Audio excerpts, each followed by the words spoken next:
Hello दोस्तों, आपका स्वागत है हमारे YouTube channel crack FFC hub पे। हम आज बात करेंगे राष्ट्रपति शासन के टॉपिक में, जो कि पॉलिटी का एक महत्वपूर्ण सेगमेंट है।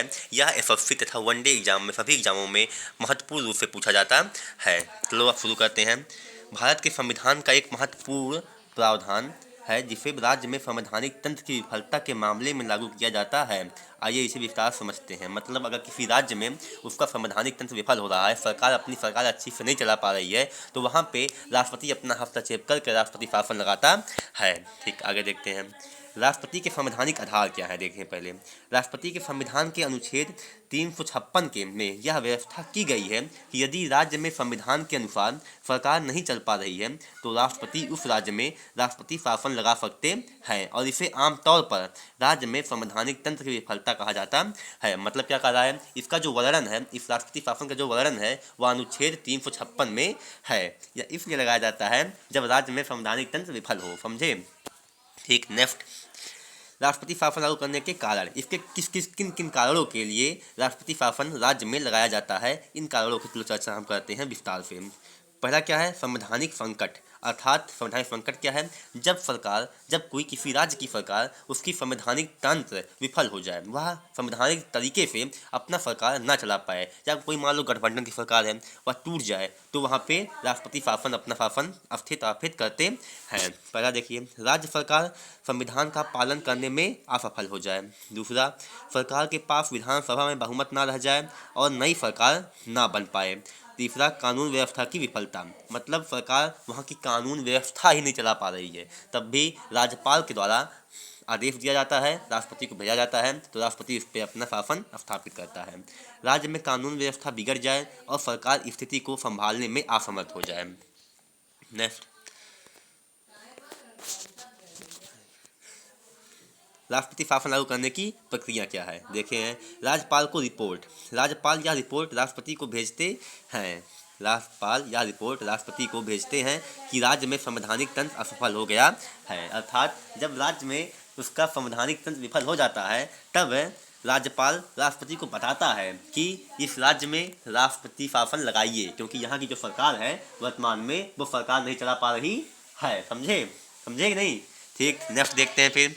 कभी कभी बिना राज्यपाल की रिपोर्ट के भी राष्ट्रपति शासन लगाया जाता है। इसका मतलब क्या है, अर्थात इसमें कोई आवश्यकता नहीं है कि राज्यपाल राष्ट्रपति को सूचित करे, राष्ट्रपति खुद संज्ञान लेकर के राष्ट्रपति शासन उस राज्य में लगा सकता है। ठीक, राष्ट्रपति की घोषणा। राष्ट्रपति अनुच्छेद 356 के तहत यह घोषणा जारी करता है कि राज्य में राष्ट्रपति शासन लागू करते हैं। अर्थात किस अनुच्छेद के तहत राष्ट्रपति लगाता है, वो अनुच्छेद 356। अनुच्छेद 356 के तहत राष्ट्रपति कहता है कि मैं अभी फलाने राज्य पे फलाना शासन लगा रहा हूँ। नेक्स्ट, राष्ट्रपति शासन लागू करने के लिए प्रक्रिया। देखते हैं प्रक्रिया क्या है, किस प्रक्रिया से राष्ट्रपति शासन किसी राज्य में लगती है। पहला क्या है, सांसद की मंजूरी। राष्ट्रपति शासन लागू करने के बाद 2 महीने के भीतर सांसद की मंजूरी लेनी होती है। संसद की मंजूरी मिलने के बाद इसे 6 महीने के लिए बढ़ाया जा सकता है। अधिकतम 3 वर्ष तक राष्ट्रपति शासन लागू रह सकता है, लेकिन हर 6 महीने के बाद संसद की स्वीकृति जरूरी होती है। हाँ, तो इसका मतलब ये है, अगर राष्ट्रपति किसी राज्य में अपना शासन लगाना चाहता है, तो उसे 6 महीने के अंदर ही अंदर संसद से मंजूरी लेनी पड़ेगी, और यह राष्ट्रपति शासन लमसम 3 वर्ष तक बढ़ाया जा सकता है, लेकिन उसमें हर 6 वर्ष में के बाद संसद की स्वीकृति उसमें जरूरी होगी। आगे, राष्ट्रपति शासन लागू करने की प्रक्रिया में ही चौथा शर्त क्या है, विशेष शर्तें। 3 वर्ष के आगे के लिए शर्तें क्या क्या होंगी, ये देखते हैं।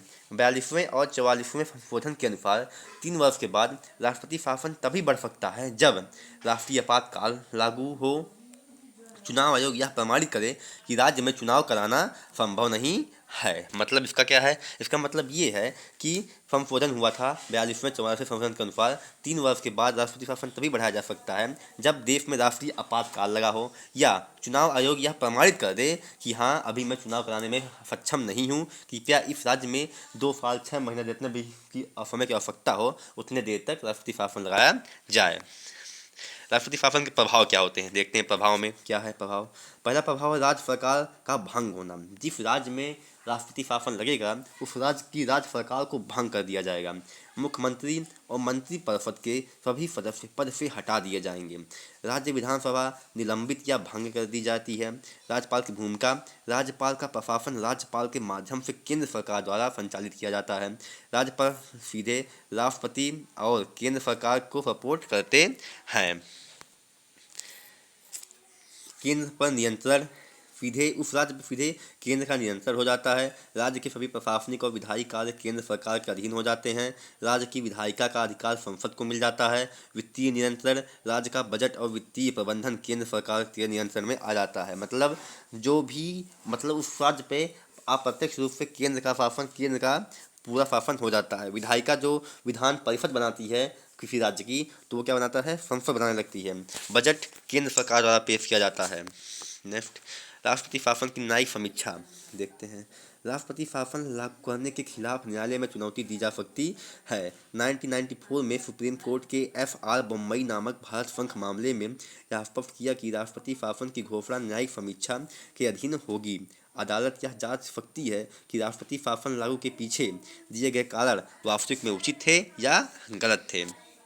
राष्ट्रपति शासन लागू करने के खिलाफ न्यायालय में चुनौती दी जा सकती है। वही 1994 में ये केस हुआ था, FR बम्बई बनाम भारत संघ, जिसमें अदालत यह जांच कर सकती है शासन लागू करने के पीछे दिए गए कारण वास्तविक की उचित है या गलत हैं। राष्ट्रपति शासन की समय सीमा, प्रथम अवधि 6 महीने, संसद से मंजूरी लेने के बाद 6 महीने पर आवश्यक, अधिकतम अवधि 3 वर्ष के लिए होती है, इस पर विशेष परिस्थितियों में। ठीक, राष्ट्रपति से जुड़े कुछ ऐतिहासिक उदाहरण देख लेते हैं। पहला क्या है, FR बम्बई मामला। FR बम्बई मामला जो कर्नाटक में अस्थिर सरकार के कारण राष्ट्रपति शासन लागू हुआ था। सुप्रीम कोर्ट में यह निर्देश दिया कि बहुमत परीक्षण विधानसभा में होना चाहिए, न कि राज्यपाल की सिफारिश पर होना चाहिए। 1970 और 1980 के दशक में राष्ट्रपति शासन का दुरुपयोग हुआ था। कई बार केंद्र सरकार ने अपनी राजनीतिक लाभ के लिए राष्ट्रपति शासन का उपयोग किया है। इसके दुरुपयोग की आलोचना हुई थी। Thanks for watching. अगर आपको यह वीडियो अच्छी लगी हो तो जमकर लाइक करें, सब्सक्राइब करें और शेयर भी करें। धन्यवाद। जय हिंद, जय भारत।